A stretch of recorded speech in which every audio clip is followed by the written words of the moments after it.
Hello, my friends. Welcome to Flow with Jess. I have a guest today right behind me. Hey, Sadie. Do you want to say hi? Isn't she pretty? We just came back from the dog park. I woke up really early because yesterday I had the full intention in the evening, as we always do, to go for a walk around the neighborhood. And but the new thing that happened was Jacob's like old enough where he can like have a good solid walk on his own. He doesn't necessarily need to be in the stroller or wrapped up, but I cannot navigate him being out of his carrier and Sadie together. It's like so chaotic. So I was like, okay, Sadie, I looked at her, it was like 5 p.m. I was like, I'm gonna take Jacob for his walk first, and I'm gonna come back, I'm gonna strap him up, and then we're gonna take you out. But then we get back, and then Jacob just literally fell asleep. It was like 6:15. I was like, oh, it's not what I was expecting. So Sadie was pretty chill. Fortunately, the day before, she, went to the dog walker, and she was, it was like Sadie time all day. And, she went swimming, she was outside, and she was hiking, she was catching mice. Like, she has a grand day on Wednesdays. So Thursdays, she's pretty chill. So she like wasn't she didn't seem particularly bothered, but I was bothered because I was like, I was look forward to our walk, and but it didn't work out. So I whispered to her, I was like, I promise if I wake up early tomorrow, like I will take you to the dog park. So I woke up, it was like 7 a.m. The boys were sleeping. I was like, Sadie, let's go. We went to the dog park, and she met a friend, she ran around, and she had a good time. So we're just in the car getting home. It's about 8:30 now.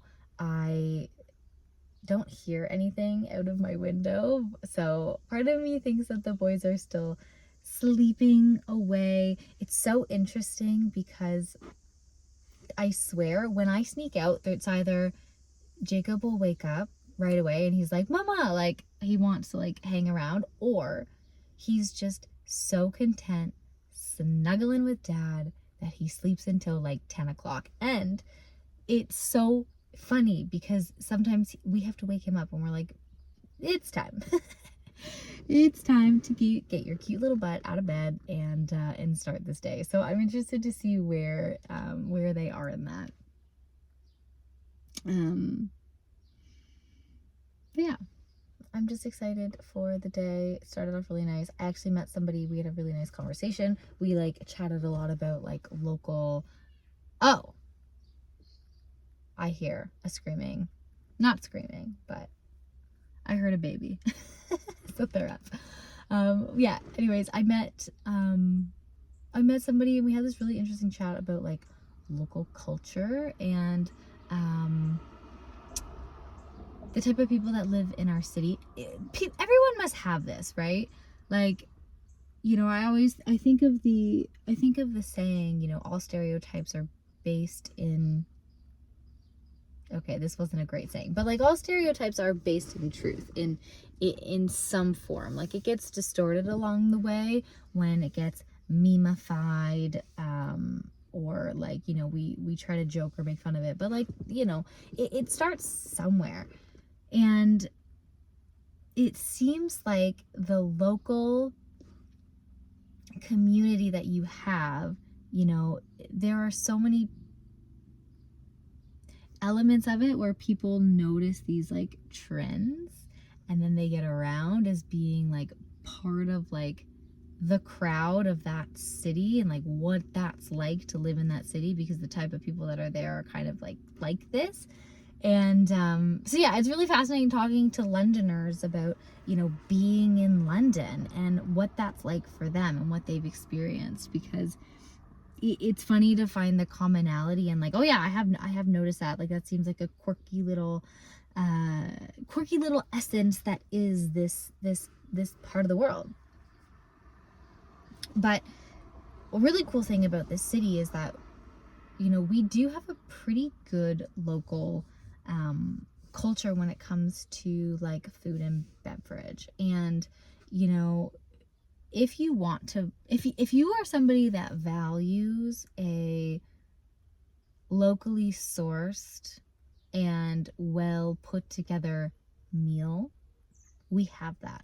We're like in one of the best growing regions in like southwestern Ontario, and we have a whole host of, you know, amazing farms and that can supply you with, you know, local fruit, local veggies, farm fresh eggs. We have, you know, you can get local bison, you can get, I don't know if you can get elk, but you can get, you know, you can get a lot of things here. And so we were chatting a little bit about the restaurants in the city, and how, you know, some people are like really into chain restaurants. I am not one of those people. If I had to choose between like Kelsey's or Plant Matter Kitchen, I would choose Plant Matter Kitchen like in a heartbeat. I would never choose to go to a chain restaurant over a local restaurant. It's just like it's not really my vibe. All these chain restaurants, it's like their food it all comes from a box. It's not very well curated. It's the same all of the time. Where local businesses, like, they're getting these fresh ingredients straight from local suppliers, and it just feels better, at least to me. It feels like you're, you know, the value that I have, that I put on like a home cooked meal. If you are going out and trusting somebody to create a meal for you, at least for me, I just want it to be locally curated to the best of their abilities. And so that's something that I value. So we had this really interesting chat about that. And there's coyotes in the area, so I was a little scared to take Sadie to like the far end of the dog park, because there was a sign that was like, we keep seeing coyotes, and I was like, I don't really like that. And then we had this really interesting discussion about how we're a very invasive species, us people. And, you know, this person, she lives in an area where there's like protected land, but people kept complaining about all the skunks. And so the politicians, the people that make the decisions, people were complaining about the skunks, but then they made a choice that like cut down their trees, and it fenced off a ravine, and they went into their habitat, messed it up, and then now there's more skunks than ever because they're living in people's sheds because they have no place to go. And it's like,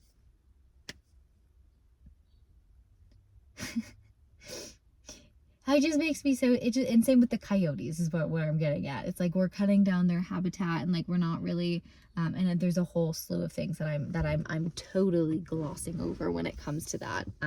Joe Rogan talks about this a lot, about the coyotes coming into the city, yeah. Anyways, I'm glossing over a lot of details, but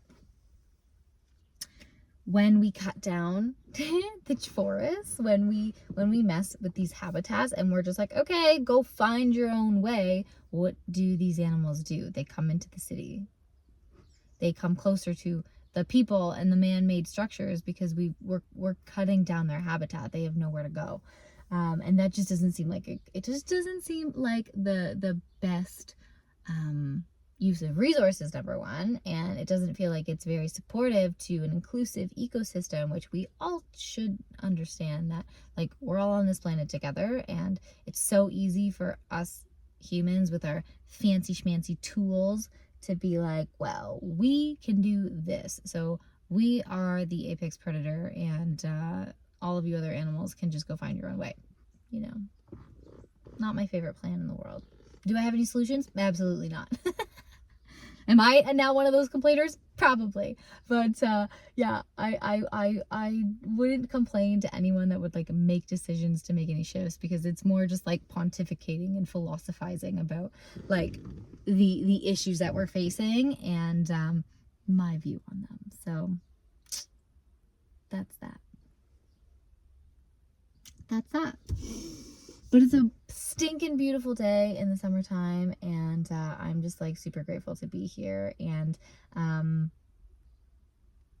just super grateful to be here, and I'm, you know, trying to be a little bit more consistent with my recording, at least in this phase of my cycle, because I have the energy to do so. So yay me. Anyways, love you all, and hope you're having a great day. Go tell somebody you love them. Go do something kind for yourself. Treat yourself. Couple deep breaths, nice drink of water, maybe a run. I've been thinking about running. I don't like running, but I've been thinking about running. Have I told the story about training for a 5K, and then I did the 5K and I didn't run for 2 years? That's pretty much the story. It was really hard. It was really hard, but I did it. And then I didn't run again for 2 years. But I did it. Check mark, right? It's kind of how I live my life sometimes. Is like, what's the goal? There's some things that I try to do on like a longevity, in a longevity view. But sometimes I'm just like, can I do this? Can I run a 5K? I can run a 5K. Can I fly a plane? I flew a plane. Check mark. Anyways. See you soon, my friends.